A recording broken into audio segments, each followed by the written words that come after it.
আজকাল বাচ্চাদের হাতে মোবাইল থাকা কিন্তু খুব একটা অস্বাভাবিক ব্যাপার নয়, খুবই একটা স্বাভাবিক ব্যাপার।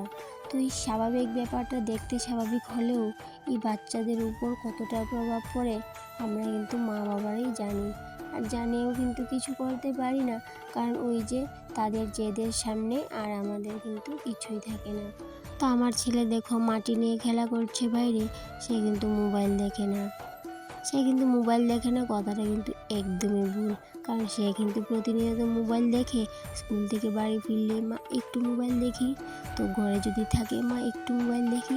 আর এই একটু একটু বলে ঘন্টা 2 ঘন্টাও কিন্তু অনেক সময় কাটিয়ে দেয়।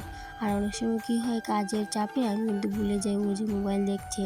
তো হঠাৎ যদি মনে পড়ে, তাহলে কিন্তু ওই বকাঝকা করে হাত থেকে মোবাইল নিয়ে। আর এদিকে তোমাদের সাথে আজকে কাজ করতে করতে একটু শেয়ার করব, তো ছেলেকে কিভাবে মোবাইল থেকে সরিয়ে এইভাবে খেলাধুলায় মনোযোগ নিয়ে এসেছি। তো আমি ভাবলাম যে আমরাই মনে হয় দোষী, কারণ কি আমরাই কিন্তু ছোটোবেলায় বাচ্চাদেরকে এই যে ভাত খায় না বলে হাতে মোবাইল দিয়ে ভাত খাওয়াতাম। তারপরে ও কিছু করতে চায় না, ও দুষ্টুমি করছে বলে হাতে মোবাইল দিয়ে বসিয়ে রাখতাম। ওইটার প্রভাবটাই কিন্তু এটা। তো যাই হোক বন্ধুরা, যা ভুল করে ফেলেছি তো করে ফেলেছি।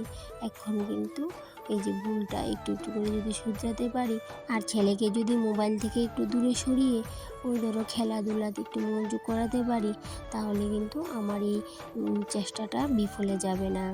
তো এখানে আমি সুজি, ময়দা, আটা নিয়ে বসে গেলাম ঘরের কিছু যাবতীয় জিনিসপত্র, যেগুলোকে আমি এইভাবে করে চালনি দিয়ে চালিয়ে তারপরে কিন্তু রোদে দেবো।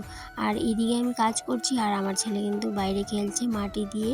তো ও মাটি দিয়ে খেললেও আমার কোনো অসুবিধা নেই, কারণ আমি চাই ও মোবাইল দিয়ে না খেলে মাটি দিয়ে খেলুক বা নিজে নিজে খেলাধুলা করুক বাইরে, তাতে কিন্তু আমি অনেকটা খুশি। কিন্তু ওই যে সব দিন তো আর এরকম হয় না। ও কী করে, খেলাধুলা বাদ দিয়ে সোজা বিছানায় গিয়ে মোবাইল হাতে নিয়ে বসে পড়ে গেম খেলে। তো সবসময় তো আর খেয়াল রাখতে পারে না কী করে কী না করে। তো ওই যে ওইটাই কিন্তু। আর এইদিকে দেখো আটা চালার পর যে কুড়ার মতো বেরিয়েছিল, তো ওইগুলারে কিন্তু আমি ফালাইমো না।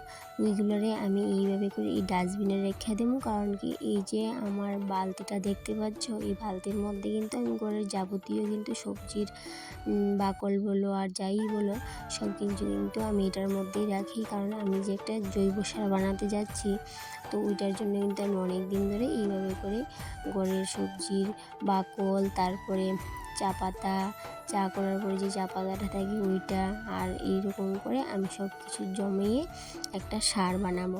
কারণ কি ওই যে আমি বলেছিলাম যে আমি কিছু চারা গাছ লাগানোর প্ল্যান করেছি, তো সেহেতু কিন্তু আমি যে এই সারটা তৈরি করছি। আর এদিকে যাই হোক, আজকের টপিকে আসি আবার। এইদিকে দেখো আমার ছেলে এখনো কিন্তু বাইরে খেলছে। এইভাবে যদি বুদ্ধি খাটিয়ে আমি ছেলেকে বাইরে খেলাধুলায় মনোযোগটা ঠিকভাবে নিয়ে আসতে পারি, তাহলে কিন্তু ওই যে মোবাইল থেকে কিন্তু একটু মনোযোগটা ওর সরে যাবে। আর মোবাইল থেকে মনোযোগটা সরে গেলে কিন্তু এই যে পড়াশোনাতে কিন্তু ভালোভাবে মনোযোগ দিতে পারবে। এই বুদ্ধি খাটিয়েছি, সেটাও কিন্তু তোমাদের সাথে অবশ্যই শেয়ার করব। আর এইদিকে দেখো দুপুরবেলা যা কিছু রোদে দিয়েছিলাম সব কিছু এই যে বিকেলবেলা এনে আবার এই যে কৌটো করে রেখে দেবো।